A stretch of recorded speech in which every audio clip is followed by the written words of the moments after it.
Although Matt Grobert is well known for his unique and innovative fly patterns, he's also no stranger to the classics. Here, he's going to show us how he ties a Catskill-Style Hendrickson that's both historically significant and remarkably effective. For a hook, Matt likes a TMC 100 in size 12 or 14. After mashing the barb, he secures the hook in his vise.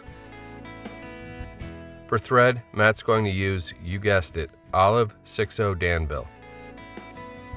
Start your thread on the hook shank, leaving an eye-length space behind the eye. Take wraps rearward and then break or snip off the tag. Leave your thread at the 1/3 point on the hook shank.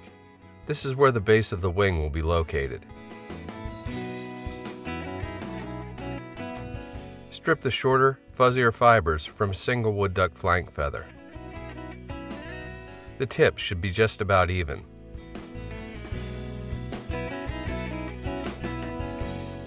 With fine point scissors, snip the tip of the feather off to leave a V-shaped notch. Now stroke the fibers up the stem and kind of fold the two sides together. This really helps to even the tips.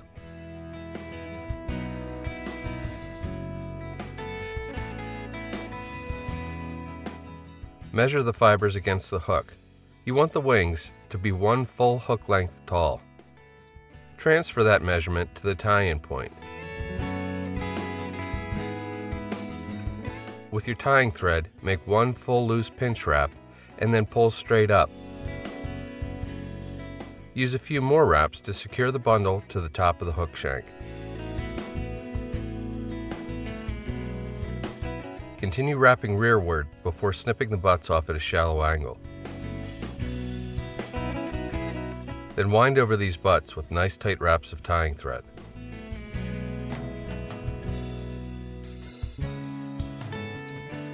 You can use your scissors like calipers to double check the length of the wing. Wind your thread forward, and while pulling back on the wood duck, build a small thread dam in front to hold the fibers up.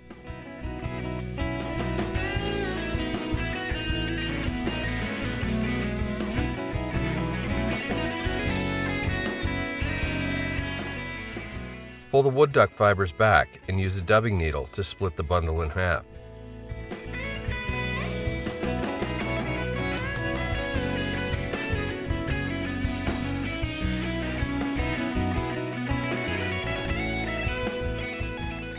Use cross wraps to initially separate the two wings, followed by figure 8 wraps to further separate and define them.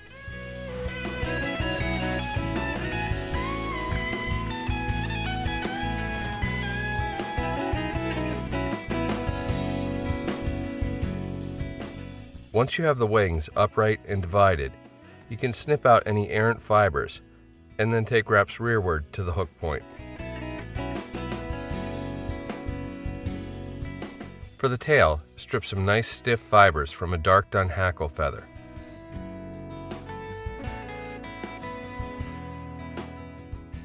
Once you have them in a clump, you can even the tips by gingerly tapping the butt ends.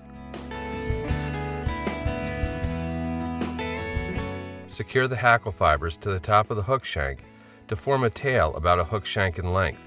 Wind your tying thread forward to completely cover the butts. Select a small clump of Hendrickson colored Australian possum dubbing and begin forming a tapered dubbing noodle on your tying thread. With the noodle complete, wrap rearwards so it starts right at the base of the tail. Take adjacent wraps up the hook shank to form a slim, tapered abdomen. Make sure to leave a little bit of space behind the wing.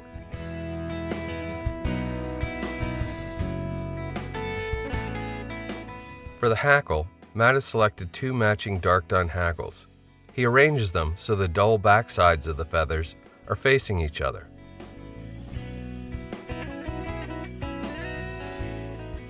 He then snips off the butt ends of both feathers at the point where they start to get webby.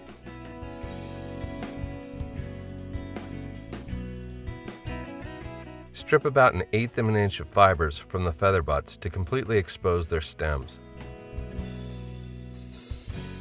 Lay the stems diagonally on the near side of the hook and take a few wraps to secure them behind the wing.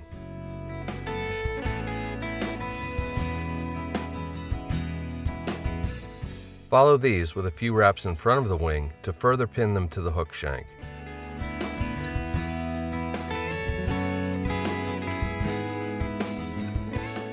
With hackle pliers, grab the feather that has the dull side facing forward. Take a couple of wraps of hackle behind the wing, and then pull the wing back and take a few more wraps in front.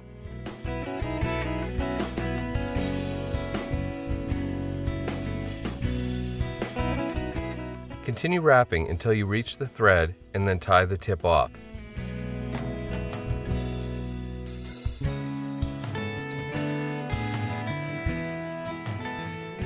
You can then reach in with fine pointed scissors and snip the hackle tip off close. Matt probably doesn't need a second hackle here, but included one for demonstration purposes. With it secured in your hackle pliers, start wrapping forward. Use a zigzag motion to avoid trapping fibers.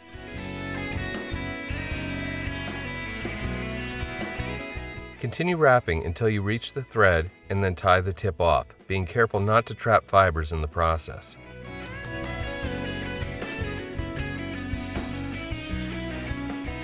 These type of cuts are why you might want to consider spending a little extra money on high-quality fine point scissors.